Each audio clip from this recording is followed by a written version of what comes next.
forearms is another muscle that I think most people don't train directly. And you know, it's true, they do get work indirectly with a lot of exercises. You know, when you're training back, your forearms get a lot of work. But you know, the thing is I believe you should train forearms directly. And I think big forearms is you know, it shows power. You know, your power's in your forearms. You know, you go to grab somebody, that's your forearm strength, your grip strength. You see a guy with, you know, big upper arms and no forearms, you know, personally, I don't think it's that great of a look. So forearms is a very important muscle in my opinion. Now, I'm no longer competing, and now say I'm not a bodybuilder. So as far as bodybuilding, forearms, I don't believe are judged on the bodybuilding stage. So, you know, it's a muscle that as a bodybuilder, you know, you probably don't have to train. And it doesn't really matter if this guy has bigger forearms than that guy as far as placing first or second. But as far as, you know, in life and visually walking around in a t-shirt, I mean, I think forearms is one of the most impressive muscles there is.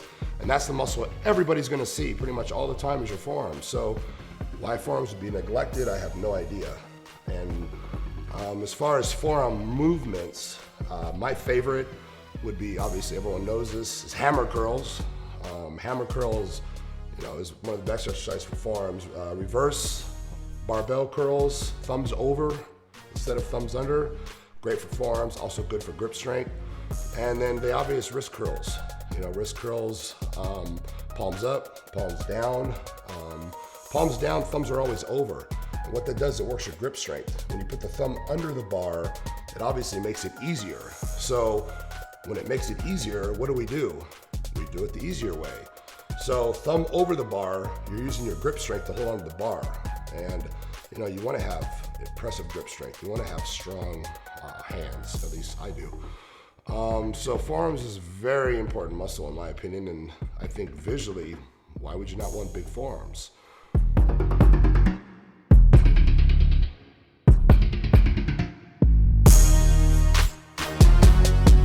Calves. We're gonna talk about some calves today.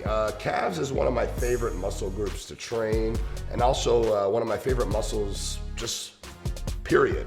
I've always loved calves. And I think it's one of the muscle groups that's, you know, kind of overlooked. And I think people don't train calves quite as hard as they could or should. And, you know, it's a hard muscle.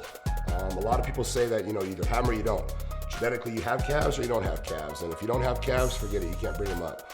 And that's obviously not true. You know, you can, you know, bring up any muscle you need to bring up as long as you're willing to do the work necessary. Also, we're walking on our calves all day long, so the muscle's constantly being stimulated. So, you know, you're gonna have to train your calves extra hard, and I believe extra heavy, because your calves are carrying your body weight around all the time. So, you know, you do calf raises with, you know, a little bit more than your body weight, it's not gonna do much. You're gonna have to really put those poundages on to make them grow. So I say heavy weight, lower reps for calves, which is obviously, I am more of a high rep kind of guy, but with calves, heavy low reps is what I found works the best. Also, I find in bodybuilding, calves are overlooked.